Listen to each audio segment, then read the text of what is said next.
Mesdames, Messieurs, bonjour. Bienvenue au Forum del Moudjahid. Actualité oblige, nous recevons ce matin Dr Fawzi Darrar, directeur général de l'Institut Pasteur par intérim. Bonjour docteur, bienvenue parmi nous. Bonjour, bienvenue, merci. Dr Darrar va d'abord nous faire un point de situation et on abordera le débat avec lui juste après. Merci. Je vous cède la parole. Merci. Je tiens à remercier mes collègues de la presse d'être venus ici pour essayer de partager un point de vue global sur la situation actuelle en matière du virus du SRAS-2 responsable de la maladie Covid-19. Sur un plan chronologique, comme vous le savez, l'alerte a été donnée par l'Organisation mondiale de la santé au 31 décembre suite à l'apparition de cas groupés de pneumonie virale due à un agent qu'on ne connaissait pas auparavant. À partir en date du 9 janvier, nous avons pu identifier que c'était un virus qui était de la famille des coronavirus. Des coronavirus qu'on connaissait depuis les années 60 pour être responsables de maladies humaines banales, telles que le NL63 ou le HKU1. Mais cependant, ces coronavirus on savait qu'ils étaient responsables aussi d'un passage à partir de l'animal vers l'homme, et notamment le virus du SRAS en 2003 et le virus MERS-CoV, coronavirus du Moyen-Orient, en 2012. Et donc, suite à cela, des mécanismes se sont mis en place puisque l'OMS a demandé au centre de référence de la grippe, comme vous le savez, l'Institut Pasteur d'Algérie abrite le centre de référence de la grippe OMS, et on a été, si vous voulez, sollicité pour prendre en charge les prélèvements de la grippe pour rechercher le virus corona.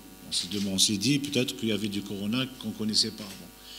Et nous avions testé tous les prélèvements de la grippe pour le coronavirus et nous n'avons détecté aucun cas. Donc nous savions qu'il n'y avait pas de circulation du coronavirus quand les cas chinois étaient détectés, apparus, c'est-à-dire en mois de janvier essentiellement. Parallèlement à ça, je rappelle que nous avions eu une forte épidémie de grippe du H1N1, nous avions recensé 20 décès, et donc il fallait au départ faire la part des choses entre le virus corona et la grippe, chose qui n'était pas aisée. Mais par la suite, la détection a commencé à être systématique pour rechercher, même s'il y a un prélèvement qui vient pour suspicion de grippe, il était testé pour le coronavirus. Et nous avions commencé à recevoir, et en date du 24 février, nous avons eu un patient qui revenait d'Italie, et ce patient-là est revenu d'Italie qui avait enregistré des cas, mais qui n'avait pas à l'époque de foyer aussi intense qu'à l'heure actuelle. Et donc nous avions détecté ce premier cas, qui était un cas qui était dans la wilaya du sud, à Ouargla, et qui était le premier cas. Et par la suite, bien sûr, après l'intensification des foyers chinois et en Europe, nous avons pu recenser plusieurs cas de coronavirus. Et jusqu'à l'heure actuelle, nous sommes à 67 cas. Nous avons eu des cas nouveaux, que nous sommes en cours de publication. Et pour vous dire que les cas sont enregistrés maintenant pratiquement de façon continue. Mais ça reste des cas qui sont reliés à une importation à partir de foyers, que ce soit en Chine et surtout à l'heure actuelle en Europe, puisque maintenant, de la déclaration même du directeur général de l'OMS, le foyer est en Europe. L'épicentre actuellement du coronavirus est en Europe et qui s'est déplacé de la Chine. Et donc nous continuons maintenant à surveiller ces cas-là en ayant bien sûr à l'esprit que ça reste une infection qui est dans le taux de mortalité est en dessous de ce qu'on a observé lors du SRAS en 2003, puisque nous avions réussi pour le SRAS 10% de taux de létalité, avec le coronavirus du Moyen-Orient 37% de létalité, et à l'heure actuelle où je vous parle, le taux de létalité pour ce nouveau coronavirus ou Covid-19 est à 3,8%. Donc on est un peu loin des chiffres et on s'attend à ce que ce taux de mortalité diminue, parce que plus on trouve de nouveaux cas bénins, plus ce taux de létalité diminue. Et donc on reste en termes de proportion loin du SRAS de 2003 et le coronavirus du Moyen-Orient en termes de mortalité. Donc ça, c'est très important à noter.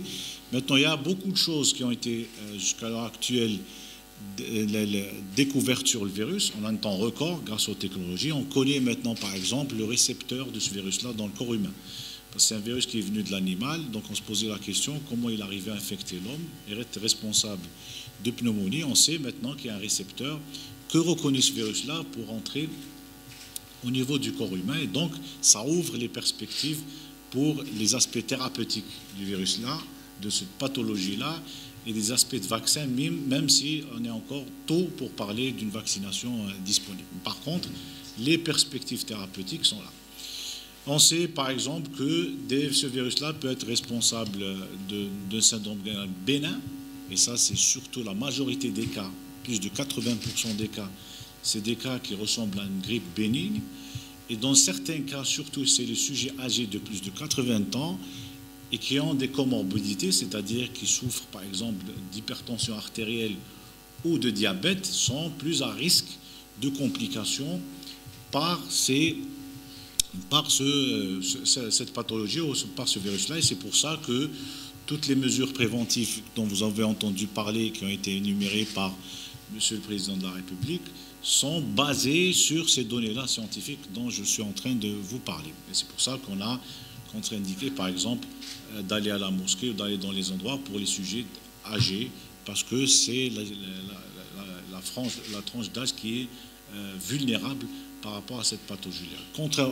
Contrairement aux enfants, parce que les enfants, on a remarqué qu'effectivement, ils tombent malades, mais par contre, il n'y a pas d'aggravation chez ces patients. Et donc, on pense que les enfants jouent un rôle dans la transmission du virus, c'est-à-dire qu'ils habitent, sont contaminés, mais leur système immunitaire leur permet de lutter contre ce virus. Par contre, c'est de gros transmetteurs de virus Covid, et c'est pour ça que vous avez entendu parler d'une des premières mesures partout dans le monde, c'est la fermeture des crèches et des écoles pour empêcher justement, pour diminuer la probabilité de transmission à partir des enfants. Donc voilà brièvement ce qu'on connaît actuellement sur le corona. Vous venez de dire qu'il y a de nouveaux cas aujourd'hui. Peut-on savoir combien, en plus des 67 ? En plus des 67, nous sommes en train de continuellement d'avancer des cas et je pense que d'ici la fin de journée, nous pouvons annoncer des cas en plus, des 7 cas, probablement. 17 en plus des 7 cas que nous avons dit, oui. 67. Je ne peux pas affirmer avec exactitude parce que les analyses sont en cours, mais il y aura des cas supplémentaires à ces 7 d'ici la fin des analyses en cours pour aujourd'hui. Il y a combien d'analyses qui sont en cours ? Bon, on reçoit beaucoup, c'est normal. Ceux à risque, ceux qu'on soupçonne d'être infectés. Il y en a certains qui reviennent pour contrôle, parce que des gens, quand ils sont détectés, pour voir s'ils sont prêts pour sortir de l'hôpital, il va falloir le retester. Donc, c'est des contrôles qu'on ne peut pas comptabiliser parce que on connaît que c'est déjà qui sont déjà positifs, déclarés communs. Oui. Et il y a d'autres qui peuvent probablement se renouveler. Donc, il y a des personnes qu'on libère des hôpitaux qui sont soi-disant guéris, mais qui reviennent pour contrôle. Donc, non, ils ne reviennent pas. C'est-à-dire qu'au bout si on est hospitalisé pour une contamination, on reste à l'hôpital et suivant les directives nationales d'en sorte, après 10 jours, on contrôle.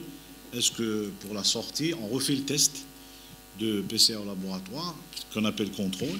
S'il est négatif, on refait. S'il est négatif deuxième fois, le malade sort. Donc il y a un critère de sortie de l'hôpital qui permet d'être sûr que le patient est guéri. Très bien. Donc, docteur Derrar, vous êtes l'unique structure en Algérie qui fait les analyses, qui procède aux analyses. Est-ce que dans l'état actuel et dans la pression actuelle, est-ce que vous arrivez à faire votre travail convenablement, correctement, sans commettre d'erreurs ? Justement, à l'heure actuelle, ce qu'il faut savoir, c'est que le laboratoire est un centre de référence OMS et qui est habilité, après être habilité à faire le diagnostic pour les pandémies, la pandémie précédente pour la grippe, a été habilité pour le diagnostic de ce Covid-19. Et à l'intérieur de ce laboratoire de référence, nous avons un système de partage d'informations sur les virus avec les centres collaborateurs de l'OMS, notamment en Europe. Et donc on échange par rapport aux données sur les virus qui sont isolés en Europe et ceux qui sont isolés américains. Ça nous permet de voir où est-ce qu'on se situe en termes de circulation de ce virus. Est-ce que c'est un virus nouveau ou c'est un virus qui est identique à ce qui se passe en Europe?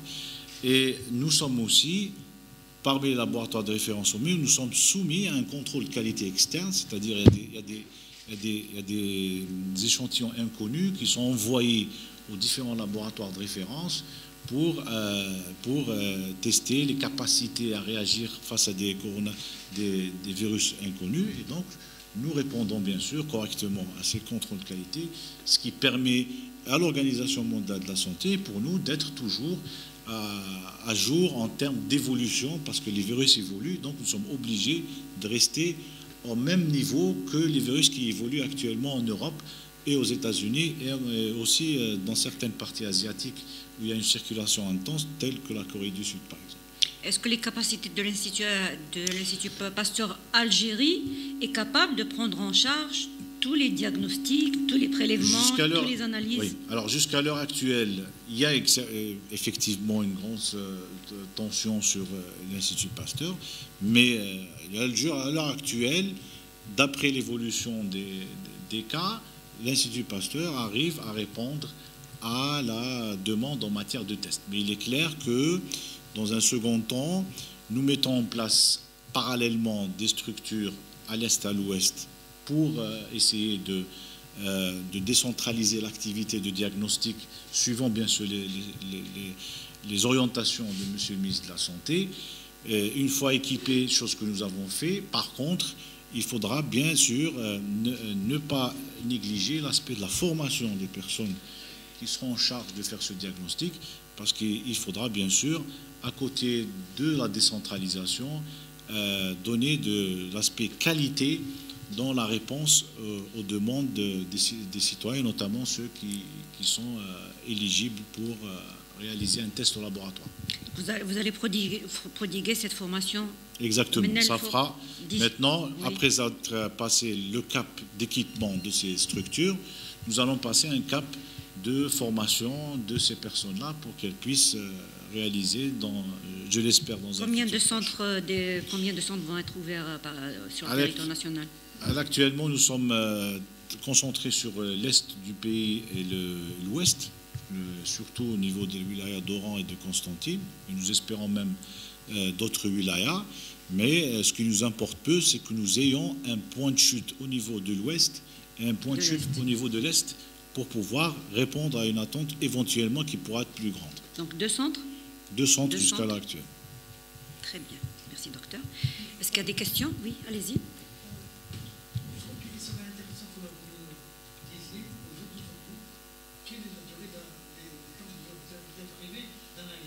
Oui.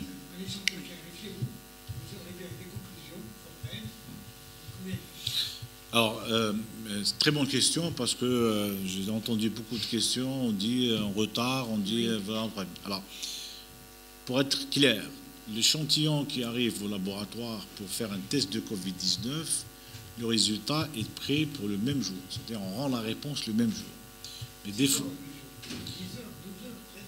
non, vous avez si on prend le test technique lui-même ne dépasse pas les 2h30.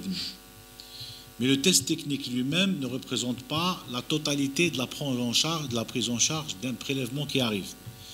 Parce que quand vous avez un prélèvement qui arrive, il faut d'abord faire tous les aspects qu'on appelle préanalytiques, c'est-à-dire l'enregistrement, la vérification, parce que des fois vous avez des informations qui manquent, et pour vérifier ces informations, être sûr, il faudra des fois recontacter le service d'origine, parce que des fois vous n'avez pas certains critères d'âge, certains critères de provenance. Ça, c'est très important à filtrer les échantillons, et surtout regarder est-ce que ça obéit à la définition du cas, parce qu'il y a une définition qui est connue par tout le monde.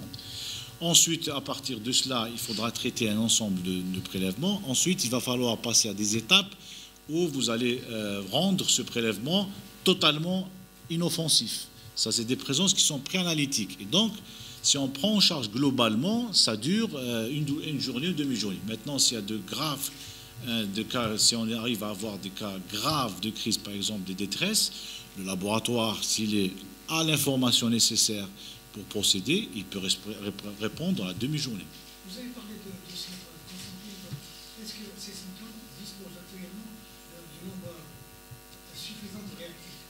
Oui, nous avons décentralisé. Quand je dis décentralisé, c'est-à-dire que nous avons mis à disposition de ce centre, non les équipements, mais les tests que nous faisons au laboratoire à Alger.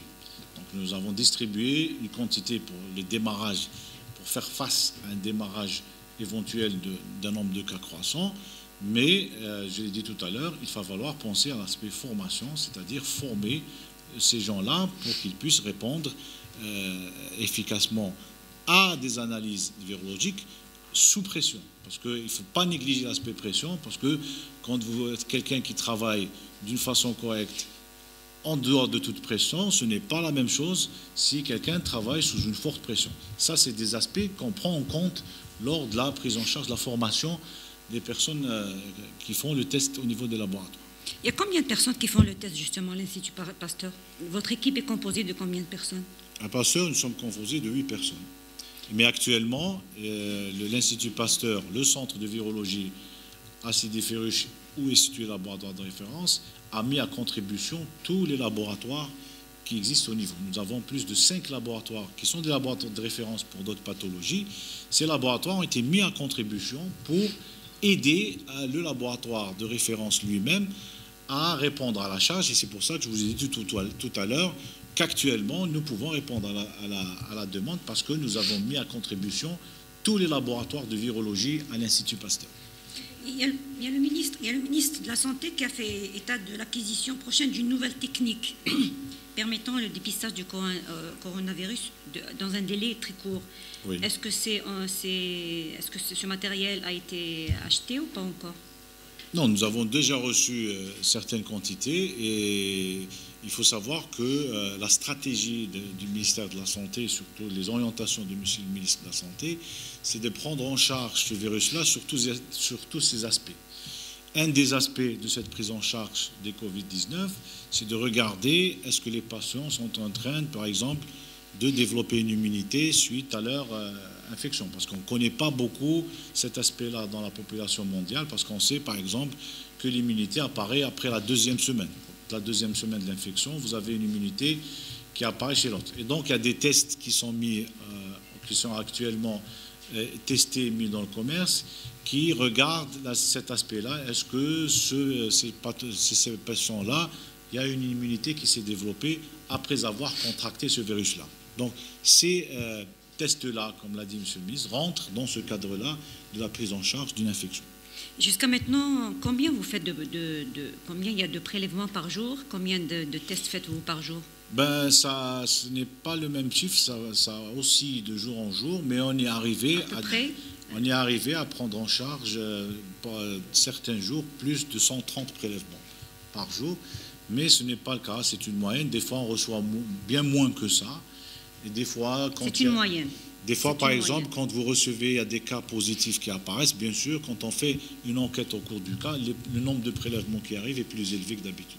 Donc la moyenne est dans les 130 prélèvements par jour. Ce que je veux dire que c'est très important, c'est qu'on pourra avoir une idée très précise sur le coronavirus en Algérie à partir du début avril. Pourquoi ? Parce que, comme vous le savez, l'écrasante majorité des cas, c'est des cas importés, qui sont revenus des foyers intenses, comme la France ou l'Italie ou l'Espagne. Et suite à la fermeture des vols, actuellement la fermeture de vols qui a été décidée par M. le Président de la République, théoriquement, nous n'avons plus de cas jusqu'à là importés à partir d'aujourd'hui. Mais il faudra compter les gens qui sont venus dernièrement. Et comme l'incubation est de 14 jours, c'est-à-dire qu'il faut qu'on attende les 14 premiers jours pour voir s'il y a apparition de signes des gens qui sont revenus dans les derniers vols. Et donc, une fois épuisée cette durée-là, c'est-à-dire si vous enlevez 14 jours à partir d'aujourd'hui, on sera dans les 2-3 avril. Et donc, après le 2-3 avril, nous n'aurons plus de cas importés. Parce que c'est des cas qui n'apparaîtront plus puisque les vols sont fermés. Et donc, à partir du 2-3 avril, on pourra avoir une idée très précise sur la situation du coronavirus en Algérie. Donc, vous excluez qu'il y ait l'existence de sources internes chez nous. Pardon, de Une source interne. À l'heure actuelle, l'instant. on n'a pas de source interne. À l'heure actuelle, nous avons les... Oui, exactement. Nous avons les cas confirmés, plus les cas contacts secondaires et les cas familiaux qu'on avait parlé à Boufarik. Voilà. Nous n'avons pas un lien Pas de foyer interne. Mais pour donner la preuve de ça, à partir du 2 avril, quand on n'aura plus de notion de cas importés, puisqu'il n'y a plus de vol, et la période d'incubation pour les derniers qui sont venus sera terminée, là, on verra les cas qui apparaîtront. Est-ce qu'il y aura des cas qui vont apparaître autochtones ou non, et on pourra donner une image très précise de la situation du coronavirus. Est-ce qu'on ne peut pas déjà faire un pronostic, à savoir est-ce que on va s'installer dans une épidémie ou non? À mon avis, en tant qu'expert, quand on regarde la situation mondiale, on voit qu'il y a d'abord une différence, si on peut regarder, entre ce qui se passe à l'hémisphère nord et l'hémisphère sud. Le nombre de cas, les foyers intenses, très intenses, sont situés au niveau de l'hémisphère nord. Il y a eu plusieurs hypothèses. Est-ce que la chaleur, par exemple, tue le virus? On pense actuellement sur des données scientifiques qui peuvent être contredites à l'avenir. Ça veut dire parce que des fois, on a des données qui se contredisent pour le coronavirus au fil du temps. Mais ce qu'on sait, qu'il y a eu des informations scientifiques précises où ils montrent que les foyers intenses actuellement se situent au niveau d'une zone où la température n'est pas très élevée, basse. Et donc, nous pensons que peut-être la chaleur peut jouer un rôle, mais ce n'est pas sûr. Mais ce qu'on sait actuellement, c'est que peut-être que la chaleur aidera à diminuer la force de transmission de ces virus-là, mais ça n'empêchera pas l'apparition. Par exemple, quelqu'un qui vient, quand on a vu en Afrique du Sud, qui est situé totalement au bas du continent africain, a enregistré des cas, mais qui sont venus de pays ailleurs. C'est des cas qui sont venus essentiellement importés, vu la densité aussi des échanges entre l'Afrique du Sud et les États-Unis et les pays notamment qui ont de grands foyers. Donc à l'heure actuelle, au continent africain, nous avons des cas qui sont majoritairement, dans la quasi-majorité des cas, c'est des cas qui sont aussi importés à partir du foyer.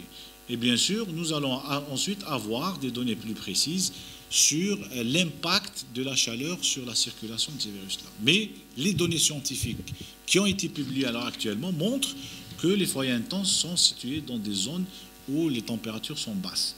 Et donc, il faudra attendre pour avoir une confirmation. Donc, la chaleur peut diminuer la transmission, mais n'évite pas l'apparition de cas. L'évacuer complètement. Exactement. Et est-ce qu'on sait la chaleur, est-ce qu'on sait le degré de chaleur qu'il faut pour que ça cesse? Bon, les gens qui ont publié les travaux scientifiques ont montré que ça situe dans les foyers qu'on a enregistrés intenses actuellement, ça situe dans la frange de 0 à 10 degrés. Maintenant, au-delà de cette température, est-ce que le virus pourra être aussi transmissible qu'à l'heure actuelle? Ça, je pense qu'il faudra attendre un peu pour regarder, voilà, attendre l'année des chaleurs pour regarder avec exactitude ces données-là. Bien. Est-ce qu'il y a des questions? Oui, allez-y, madame. Bonjour, monsieur. Je voudrais vous demander une question, s'il vous plaît, par rapport à l'autre volontaire en fait. Il n'arrêtait pas de dire qu'avec des groupes un groupe scientifique irakien qui allait trouver le remède et qu'il a déposé ce vaccin à votre niveau et, entre parenthèses, il a vécu une certaine injustice. Pouvez-vous nous éclairer davantage, s'il vous plaît? Bien sûr. Alors, vous savez que M. Bonatero a été reçu par M. le ministre de la Santé, donc il y a eu des échanges avec M. Bonatero. Et donc, nous avons personnellement, au niveau du centre de référence de Pasteur, nous avons reçu M. Bonatero, qui était venu et qui a fait part qu'il avait discuté préalablement, qu'il avait des collègues irakiens avec qui il avait des échanges par rapport à une soi-disant molécule qu'ils avaient développée contre la grippe et qu'ils pensent qu'il a une action sur le coronavirus. Et j'ai dit, en tant que CNR, j'ai dit, nous sommes en tant qu'Algériens ravis qu'il y ait une thérapeutique, mais s'agissant d'un médicament, parce qu'attention, c'est des médicaments qui seront administrés à des hommes, je lui ai dit clairement qu'il y a des procédures à suivre, exactement comme les médicaments qui rentrent en Algérie avant leur homologation. Donc il va falloir s'approcher des autorités compétentes, parce que au-delà de l'aspect virologique de la chose, il y a de l'aspect sécurité, parce que ce n'est pas tous les médicaments qui sont efficaces contre une infection virale qui seront commercialisés. Parce que vous pouvez avoir une molécule qui est très active contre, par exemple, la grippe ou le coronavirus, mais qui tue. Donc vous n'allez pas l'administrer.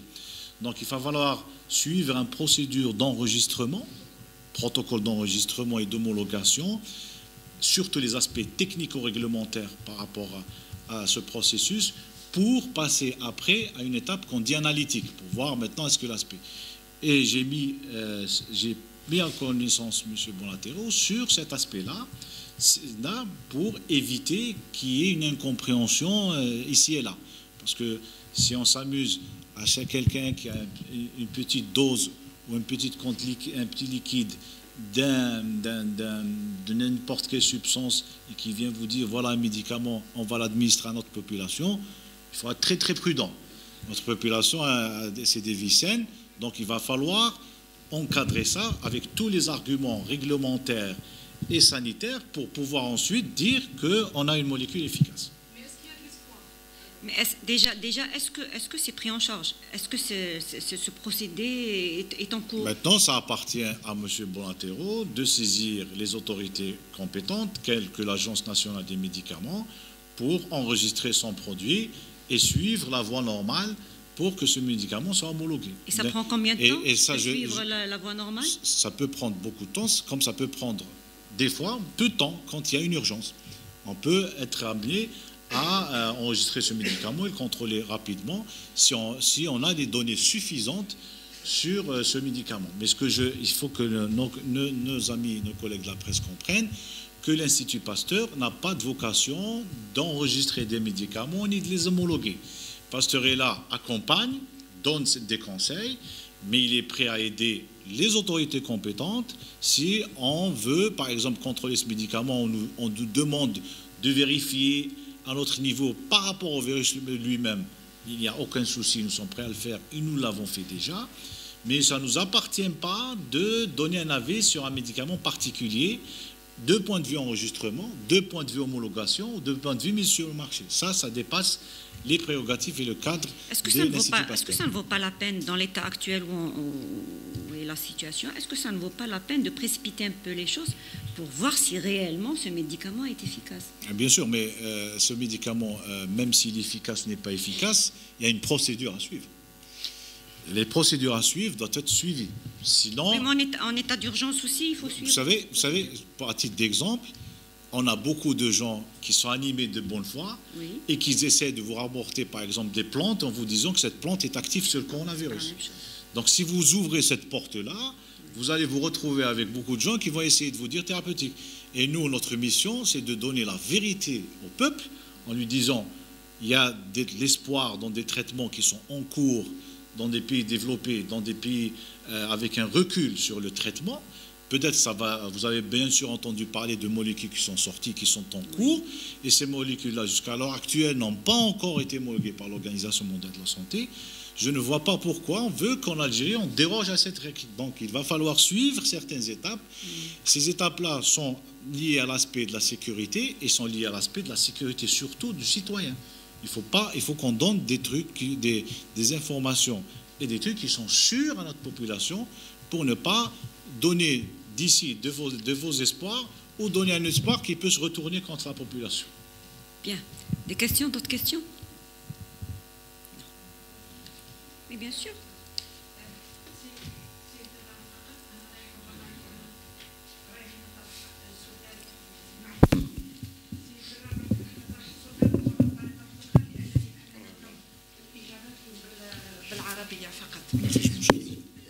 السيد درار بعض الإجراءات اللي أعلن عليها أمس رئيس الجمهورية لاحتواء هذا الفيروس في الجزائر، هل ما أعلن عليه رئيس الجمهورية هو كافي أننا الانتشار يبقى مستقر إلى حد الآن؟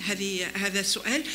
سؤال ثاني، ربما جاوبت عليه على الزميلة، ولكن أنا نحبه بالعربية. قدرات وإمكانيات مركز باستور فيما يخص العينات اللي توصل له، فيما يخص التحاليل اللي يقوم بها، وإذا لا قدر الله هذا الفيروس انتشر بكثرة مستقبلا، هل لكم كل الإمكانيات والقدرات للمواجهة؟ شكرا، سؤال مهم جدا. السؤال الأول les mesures prises par le président, décidées par le président. يعني كما تعلمين رئيس الجمهورية يعطي الإرشادات الكبرى. بعد الإرشادات الكبرى اللي كانت يعني طرقت حقيقة لجميع الجوانب. أنا نقول باللي مثلا راح في أمس في مجلس الوزراء كانوا علميين. أنا كنت بين الناس اللي حضر مجلس الوزراء، وأعطينا نشكره فخامة رئيس الجمهورية لأن أعطى الكلمة زيادة على الوزير الأول والوزراء، أعطى الكلمة للعلميين، وهذا مهم جدا لأن العلميين يعطيون نظرة جيدة كذلك، ويحاولوا يعطيوا نظرة فيما يخص الوضعية العلمية الموجودة إلى حد الآن. فبالتالي بعد هذه الإرشادات الكبرى تاع رئيس الجمهورية راح تكون إرشادات تطبيقية، يعني تطبيقية على مستوى الوزارات، وفيه تنسيق مع الوزير الأول لتطبيق هذه الإرشادات في الواقع. وإحنا راح نلتقي في مجلس اليوم، في مجلس غدا، باش نوضعوا هذه التعليمات على أرض الواقع، ونشوفوا في أرض الواقع ما هي كذلك الإجراءات اللي نجموا نعموها، وما هي المناطق اللي ممكن تتعمم أكثر من أخرى. هذا راح يؤخذ بعين الاعتبار في هذه الناحية. ولكن ضمن بالإرشادات الكبرى اللي أعطاها فخامة رئيس الجمهورية كانت يعني احتوت جميع مشاغل الوزراء والعلميين والمواطن، وهذا مهم جدا.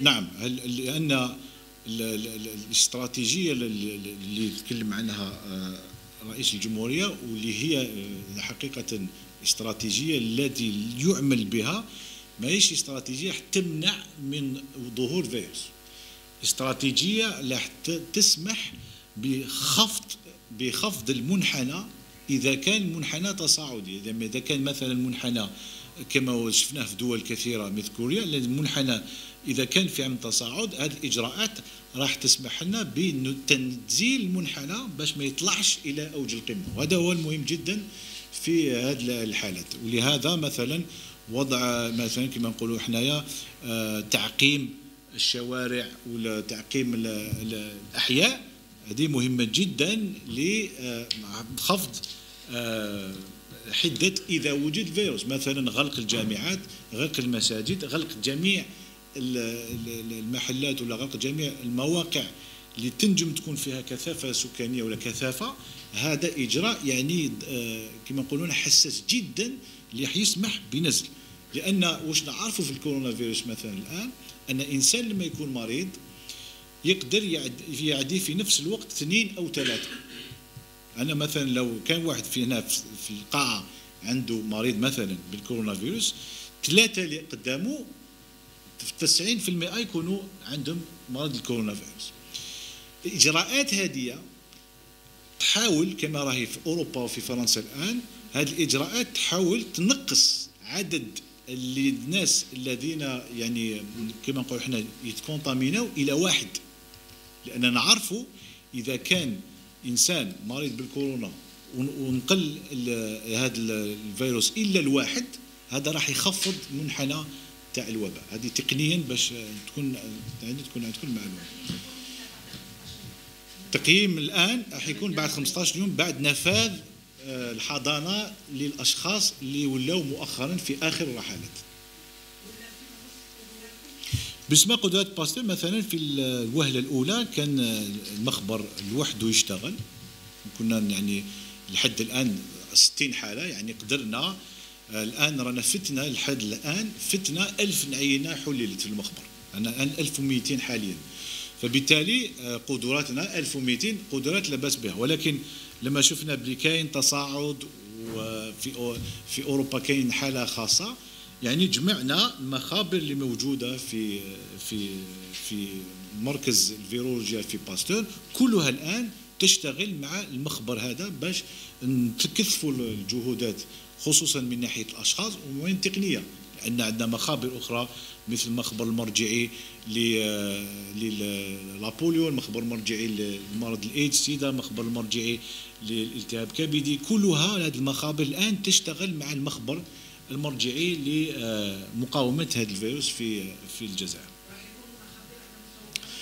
ومستوى تكون مستوى وهران قسنطينة، ولكن قلت لكم لازم ناخذ بعين الاعتبار التكوين باش ما يكونش في مشاكل في اثناء التشخيص.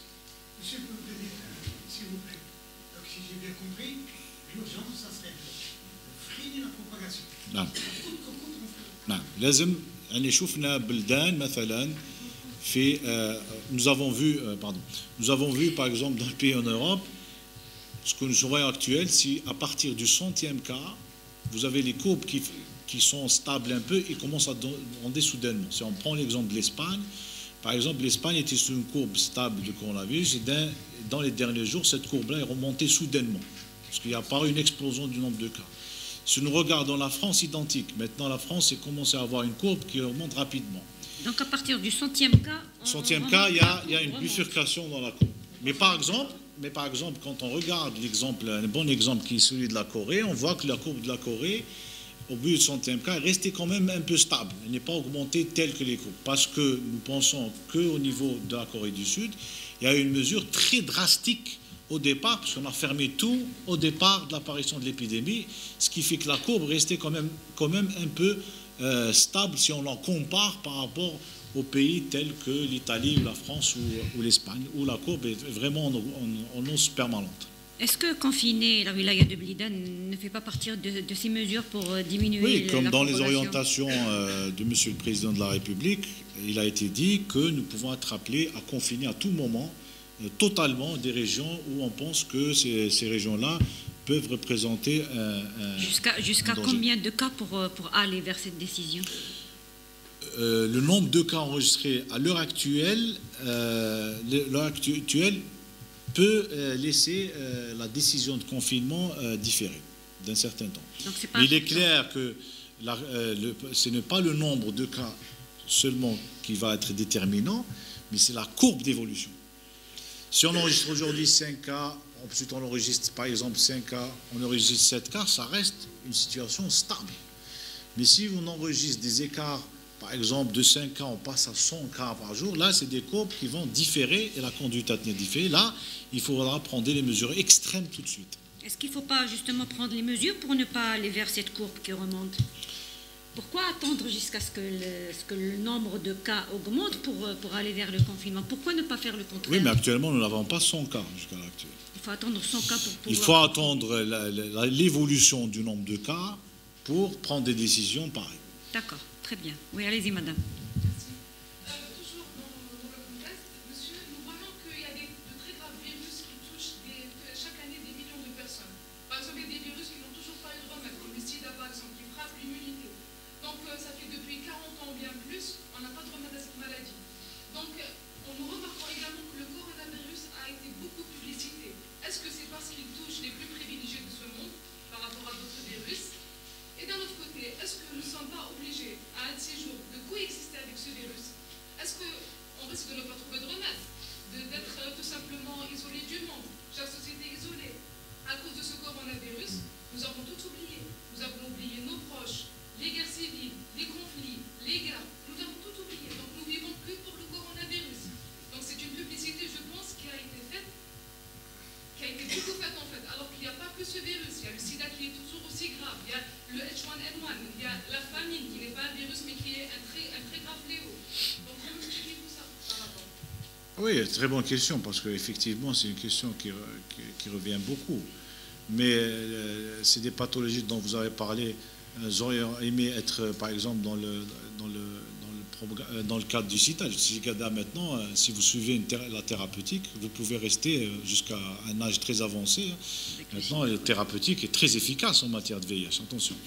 Mais ce que je peux dire, c'est que nous ne connaissons pas, et ça a été dit par les grands de ce monde, nous ne connaissons pas, jusqu'à l'heure actuelle, durant ce siècle, une infection qui allait plus vite que le coronavirus. La rapidité de transmission. Ajoutez à cela que nous ne connaissons pas bien le facteur qui va pousser à la gravité, c'est-à-dire on ne sait pas, est-ce que ce virus-là, une fois que vous êtes contaminé, vous allez très vite développer des maladies graves, vous allez décéder, ça on ne le connaît pas. Ce qu'on connaît maintenant, c'est ce qu'on a répertorié jusqu'à l'heure actuelle. Mais ça a évolué très vite. Et vous voyez que, par exemple, l'exemple édifiant la France, maintenant vous voyez la vitesse d'apparition des cas graves, ce qui n'était pas au départ. Et donc, c'est face à une infection qui va très vite et qui peut aller, rappelez-vous, qu'on est à peine plus d'un mois. Il y a un mois que l'avait détecté, on est dans les 5 continents qui sont touchés. Donc, c'est un événement qu'on n'a pas vu auparavant.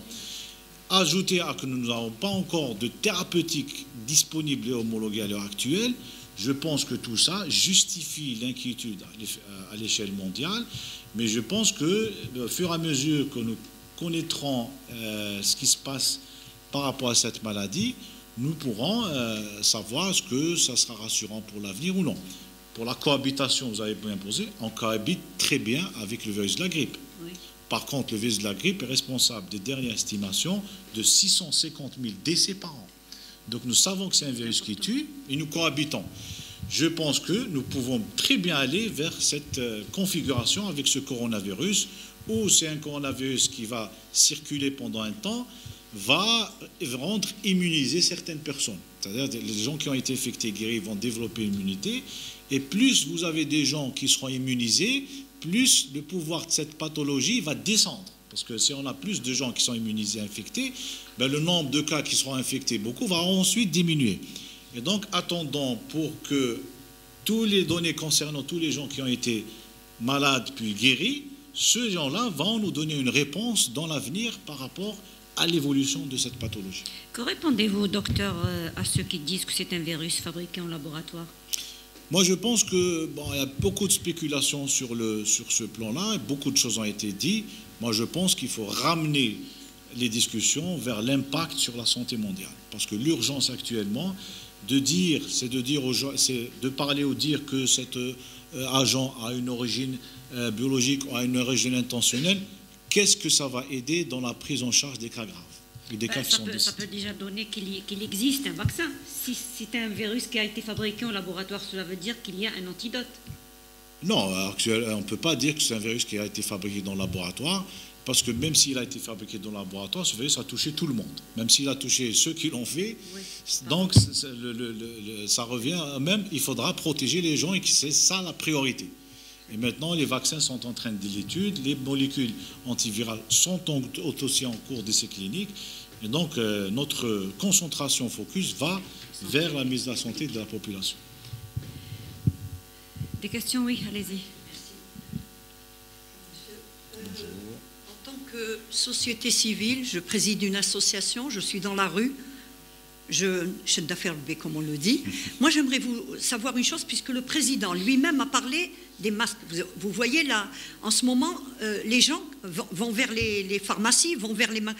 Il y a une pénurie. Bon, je pense qu'il a annoncé, on l'a vu, qu'il va y avoir des masques pour protéger.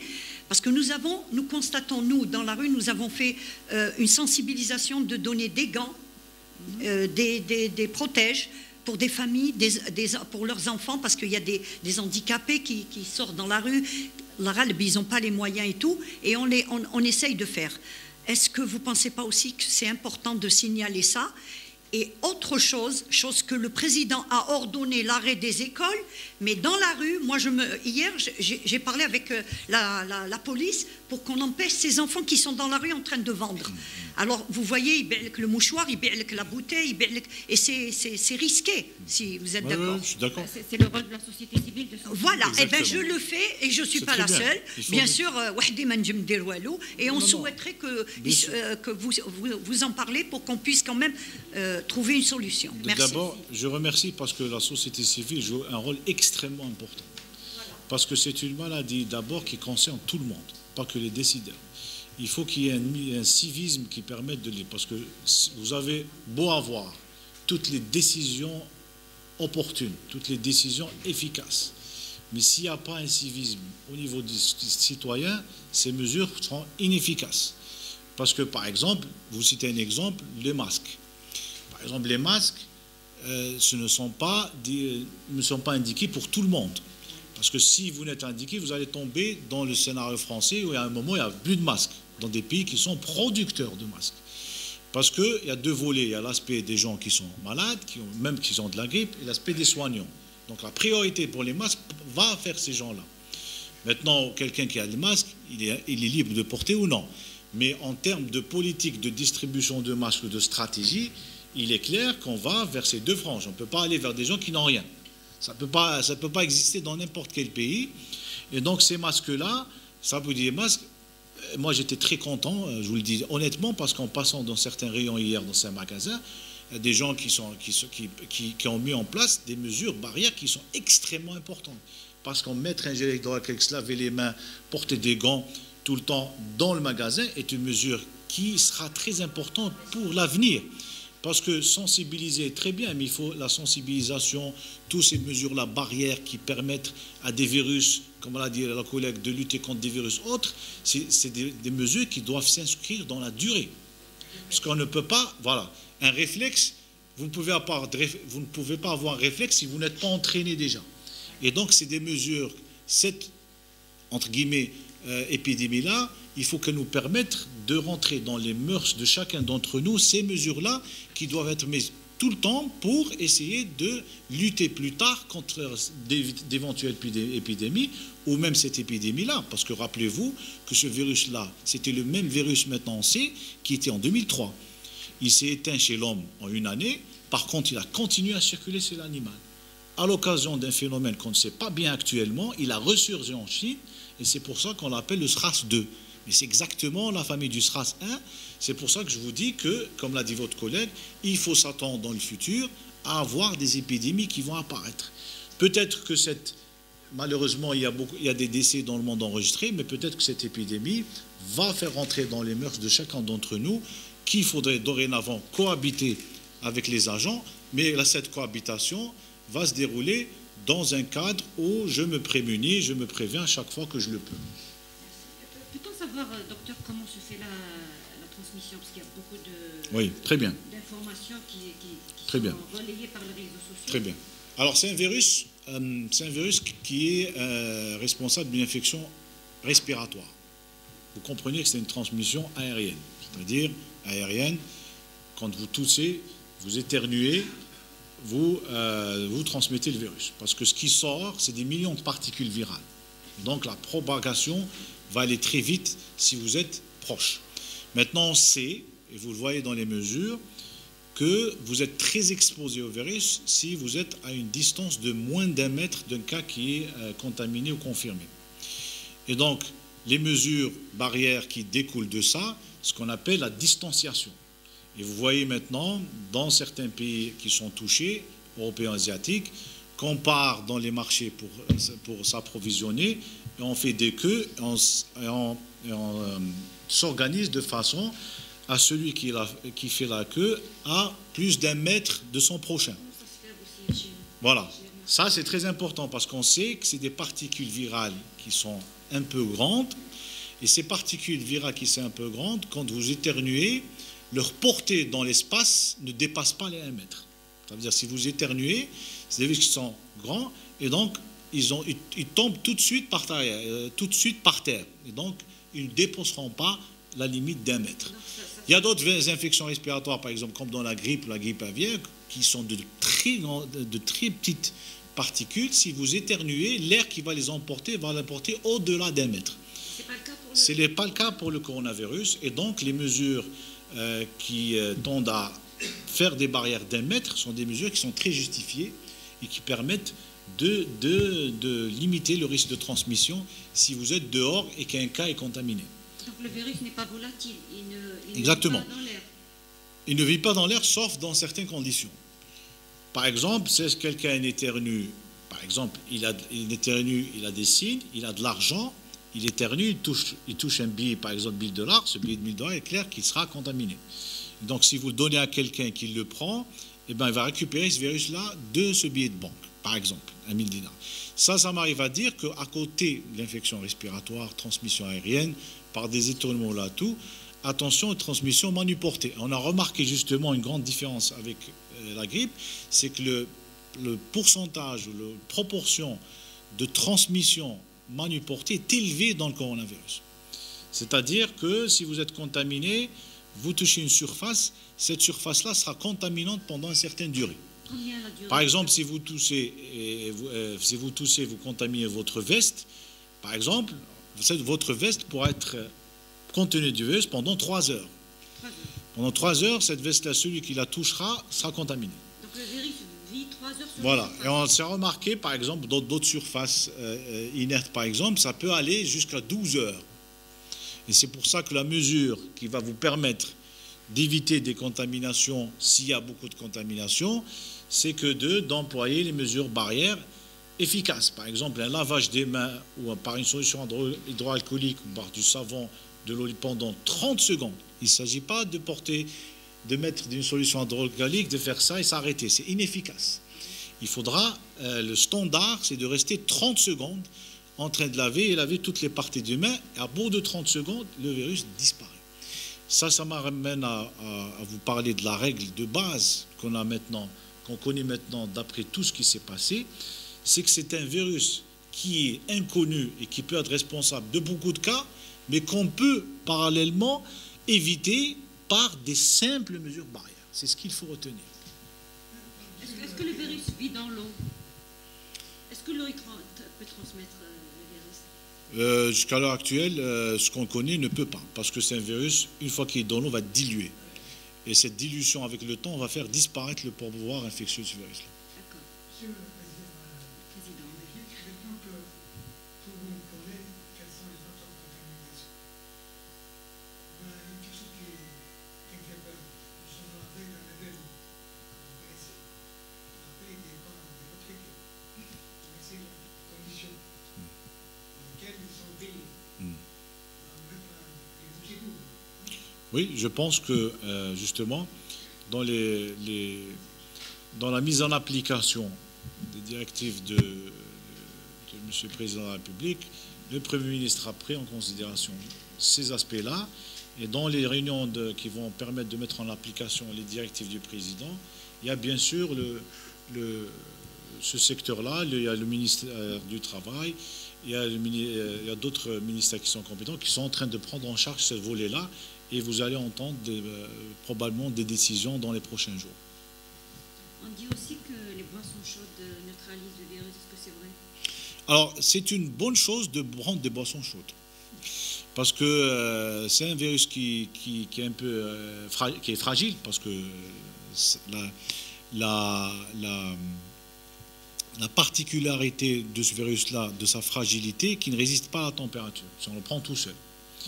Et donc, une des manières, si on est par exemple enrhumé, si on est grippé, tout le monde le sait, c'est de prendre des boissons chaudes plutôt que des boissons froides. Et donc, moi personnellement, je prends du thé chaud, du café chaud. Est-ce que ça neutralise réellement le virus?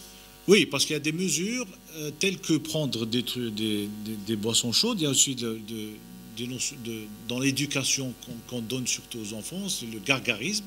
C'est par exemple de prendre un peu de boisson et d'essayer de la gargariser au niveau de la gorge et de les refouler. Ça permet, si on a n'importe quel virus qui est de la grippe, que ce virus-là qui là se dilue, parce que vous l'aidez à diluer en refaisant plusieurs fois, et ça permet d'humidifier l'appareil respiratoire et d'enlever les particules qui sont collées. Et donc ça permet d'aider l'organisme à excréter le virus. Et en parallèle à ça, ce qu'il faut savoir, c'est qu'une personne qui est atteinte d'une infection virale, en général, et même pour ce coronavirus, ces patients-là se déshydratent. Et il faudra répondre par une alimentation et un rééquilibre réhydratatique qui est important pour aider l'organisme à lutter contre l'infection virale. Monsieur, nous voyons que le gouvernement algérien a pris des dispositifs pour nous protéger de la propagation du virus, dont la fermeture des mosquées, la fermeture des écoles, etc. Mais je pense que la transmission, enfin le cas le plus difficile reste le Hirak, dont les gens... C'est interdit. Hier, ils ont été pourtant. Oui, mais à partir d'hier, c'est interdit. À partir du discours du président, c'est interdit. Ce qu'on craint plus, c'est les petits regroupements dans des quartiers Voilà, nous revenons sur la société civile. Nous revenons sur la société civile et tout ce qui est apparenté au civisme des citoyens. Vous avez bien vu, il y a des recommandations de l'Organisation mondiale de la santé qui sont destinées à tous les peuples. Disons que les mesures barrières qui permettent d'endiguer ou d'empêcher l'évolution virale. Vous avez vu certains pays très développés tels que les États-Unis où on a maintenant arrivé à interdire des regroupements de moins de 10 personnes. On est arrivé à 10. Ces mesures-là qui sont appliquées partout dans le monde et qui obéissent aux directives de l'Organisation mondiale de la santé, qui est accompagnée par des experts pour mettre en sécurité la santé de leur population. Donc, nous faisons simplement extrapoler ça chez nous.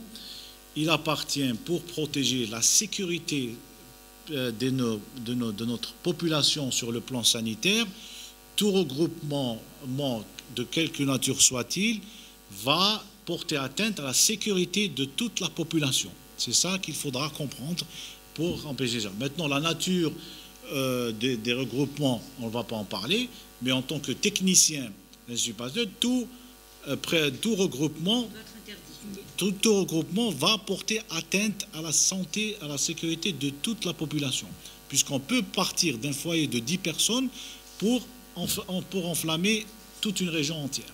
Et donc, il est très important que cet aspect-là soit bien connu par tout le monde, parce qu'il s'agit de la sécurité de 40 millions d'habitants. Est-ce qu'il y a d'autres questions?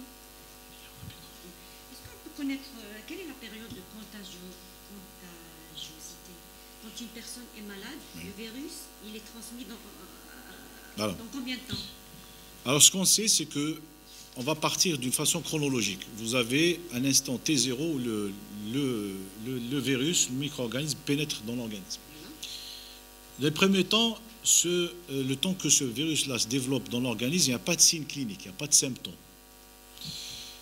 On a remarqué qu'il y a des différences pour ce coronavirus. Il y a des fois des patients, comme ça n'est pas arrivé aux États-Unis, au bout de 2 jours, vous avez des symptômes. Et on a des patients qui ont développé des symptômes après 14 jours. Et donc, dans les dernières publications qu'on a jusqu'à l'heure actuelle, la moyenne est de 5 à 6 jours. La moyenne, je dis bien la moyenne, est de 5 à 6 jours, mais on peut avoir des incubations, c'est-à-dire présence du virus dans le corps, mais pas de symptômes, de 2 à 14 jours. Donc ça, c'est la règle générale. Maintenant, ce virus-là qui est dans l'organisme, on n'a pas de signe. Est-ce qu'il est contagieux ou non? Donc actuellement, on sait que dans les estimations, que 15 à 30% des gens qui n'ont pas encore développé de symptômes peuvent contaminer. Je dis bien peuvent contaminer. Mais ça reste une proportion faible par rapport au nombre total de gens qui n'ont pas de symptômes et qui ont été contaminés. Donc la majorité des cas qui sont en incubation ne transmettent pas le virus. Par contre, il existe une faible proportion de gens qui sont, à l'heure actuelle, je le dis bien, qui sont contaminés sans signe clinique et qui peuvent transmettre. Et à l'intérieur de cette pente, pour compliquer les choses, à l'intérieur de ces gens-là, qui n'ont pas de symptômes et qui ont le virus, il y en a qui restent des porteurs sains sans contaminer. Alors, on va récapituler. Vous dites que les personnes qui sont atteintes, qui ne présentent pas, qui ne montrent pas de signes, l'incubation, 15 à 30% peuvent transmettre. Oui. Et la grande majorité ne transmettent pas. Voilà. Et le dernier point? Et à l'intérieur de la premier pourcentage dont vous avez parlé, Oui. il y en a qui ne sont pas contagieux. Donc on s'entende bien. Et il y en a qui sont contagieux. Donc ce n'est pas tous les gens qui ont le virus et qui ne sont pas symptomatiques qui sont contagieux. Parce qu'on a vu dans l'étude chinoise, la plus grande étude chinoise actuelle, qu'il y a des gens qui ont été en contact, qui ont des lésions radiologiques, ça veut dire qu'ils ont un thorax en faveur d'un coronavirus, et qui sont dans l'environnement, qui ont dans leur corps du virus, mais qui n'ont contaminé personne. Donc, la présence du virus dans l'organisme, ces gens-là, ne veut pas dire qu'ils sont contagieux. Est-ce qu'on sait pourquoi c'est contagieux? Voilà. C'est ce genre de questions qu'on n'a pas encore réussi à répondre jusqu'à l'heure actuelle par la communauté scientifique. Parce que ça évolue. Aujourd'hui, vous avez 1000 cas, demain, vous avez 10 000 cas. Donc, ce que vous connaissez dans 1000 cas peut ne pas être valable dans 10 000 cas. Donc, au fur et à mesure que sortent les données scientifiques sur le suivi des patients, eh bien, plus on aura de réponses. Mais il est clair que les publications et les rapports qui incluent le plus grand nombre de personnes sont les rapports qui permettent de nous avoir d'avoir une meilleure opinion sur ce qui se passe actuellement. Parce que rappelez-vous bien que nous sommes en train de parler d'une épidémie qui est en cours. Donc on ne peut pas apporter de jugement clair jusqu'à ce que l'épidémie ni de réponse claire, et cela dépend de l'évolution de la situation. Pour l'Algérie. Et encore une fois, pour donner une idée réelle sur la situation, l'évolution de la situation en Algérie. Pessimiste, docteur? Ben, écoutez, je dois être optimiste pour souhaiter que cette épidémie s'évolue très vite. Mais je pense que si on se base sur la situation actuelle de l'Algérie, ce que je peux dire, c'est que nous avons toujours la chance de prendre des mesures barrières et des mesures de confinement primaire avant que n'apparaisse une évolution quelconque. Donc nous avons bien la chance de le faire parce que nous ne sommes pas en situation épidémique. Si vous posez la question à des concitoyens comme nous, à des gens comme nous, en Italie, en France, en Espagne ou dans des foyers, ils vous répondront que nous aurions aimé avoir la chance que vous avez actuellement où vous n'avez pas encore d'épidémie. Ils ont été pris de court en France, en Europe, que ça arrive à cette ampleur? Je pense que... Vous voyez qu'ils n'ont pas pris les mesures qu'il faut? Non, je pense que peut-être qu'au niveau citoyen en général, au départ, nous n'étions pas aussi, si vous voulez, sensibilisés par rapport à la maladie du coronavirus. On le voit au départ que c'est le même cas pratiquement chez nous. Au départ, ça ne va pas être comme la Chine, c'est ce que tout le monde disait. Mais ce virus-là est allé très vite et on s'est retrouvé avec des situations comme en Italie. En peu de temps, on s'est retrouvé dans des situations très, très, très compliquées jusqu'à l'heure actuelle qui ont amené à fermer complètement des villes. Et c'est pour ça que je dis que à l'instant où je vous parle actuellement, nous ne sommes pas dans des scénarios français, italiens, européens. Et c'est pour ça que je dis qu'il faut profiter de ces situations-là pour appliquer les directives qui sont données et pour sensibiliser le maximum de citoyens. Et si on va vers une situation catastrophique, est-ce que l'Algérie a les moyens de faire face, docteur? Est-ce que vous pensez qu'on a le droit de se poser la question, est-ce qu'on a les moyens? Il faut réagir. Oui, mais et là, les moyens dont on parle pour faire sa épidémie sont en train d'être mis en place suivant les orientations de mission de la République. Parce qu'il est clair qu'au niveau décideur, on improvise sur des scénarios de stade 3. De stade 3 pour essayer de contenir. Mais à l'heure actuelle, nous sommes toujours au stade 1.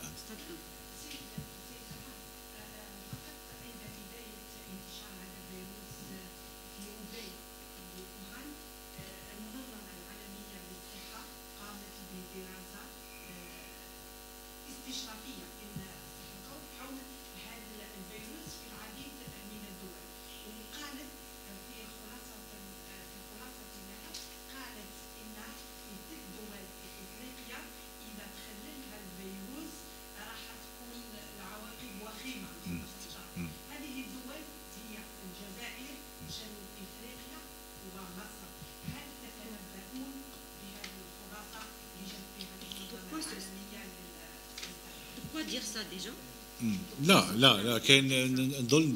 Non. Je pense que هذاك البيان تاع المنظمه العالميه للصحه كان غير مفهوم. Ça n'a pas été dit comme ça. نعاود نفهمكم. نهضر بالفرنسيه ومن بعد العربيه. Parce qu'au départ, quand on a publié ça, on a parlé d'index de vulnérabilité. Cet index de vulnérabilité, il tient en compte quoi? Il tient en compte la densité des échanges commerciaux avec des pays essentiellement comme la Chine. Et justement, la Chine, plus l'aspect touristique des choses. Et quand on regarde, si on attrape toute l'Afrique, et vous allez mesurer l'index de vulnérabilité, c'est-à-dire avec quel pays, à l'époque de l'apparition, avait des échanges en termes de quantité, en termes de ressortissants, vous allez trouver que c'est les 3 pays que vous avez cités. Et donc l'OMS a dit que ces pays-là sont les plus à risque, pas les plus à risque, c'est les pays qu'il va falloir qu'ils prennent attention plus que les autres pays, où le niveau de vigilance doit être plus élevé que les autres pays, parce que les autres pays en Afrique n'ont aucune liaison, sauf dans certains pays, avec l'Europe, mais à l'époque on ne parlait pas de l'Europe, on parlait que de la Chine. Et donc, si on va sur cette prédiction de vulnérabilité, je pense qu'à l'heure actuelle, où nous sommes à 60-67 cas, nous sommes dans les prévisions de ce qui a été dit. Ça veut dire que l'Algérie a enregistré le plus de cas par rapport aux pays voisins, parce que en termes d'échanges et en termes d'échanges commerciaux, nous sommes le pays qui a le plus en ces termes-là. Aucun cas n'est venu de Chine. Aucun des cas. Non, je parle maintenant. Non, je parle au départ de la Chine. C'est-à-dire la Chine. Mais par contre, aucun cas n'est venu de Chine. Aucun Chine, mais attention, c'est une Chine qui a déplacé l'épicentre vers l'Europe. Donc ce virus-là, au départ, est parti de la Chine. Donc s'il transite et revient vers Alger, c'est un virus qui est venu de la Chine. Donc quand on a parlé l'OMS, elle n'a pas parlé vulnérabilité, point de vue voyage directement de la Chine, mais l'arrivée du virus à partir de la Chine. L'arrivée du virus à partir de la Chine touche tout le monde. Bien sûr. Non, on parlait non, votre collègue me disait par rapport à l'Afrique. Oui. Je parle de l'Afrique, que l'arrivée du virus pouvait venir directement de la Chine, comme elle peut venir via d'autres pays. Oui, allez-y.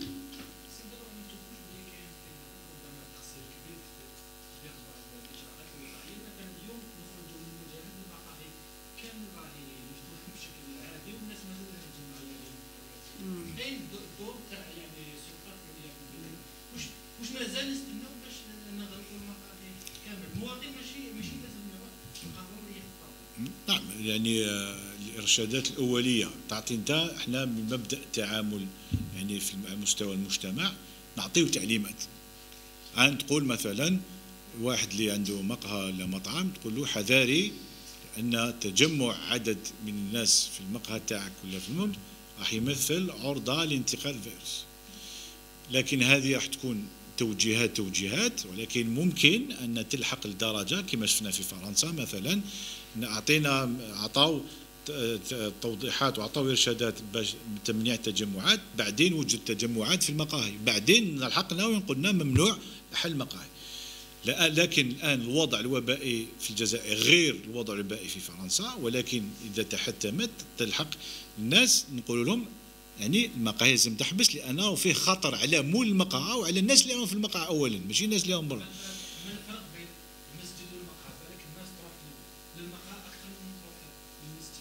طبعا لان المقهى تجمع وقائي. même le مقهى c'est interdit. Il y a نعم. les salles des fêtes, il y a les restaurants, il y a les cafés. Je crois que c'est interdit. Tout ça c'est interdit. لا انا je l'appliquer.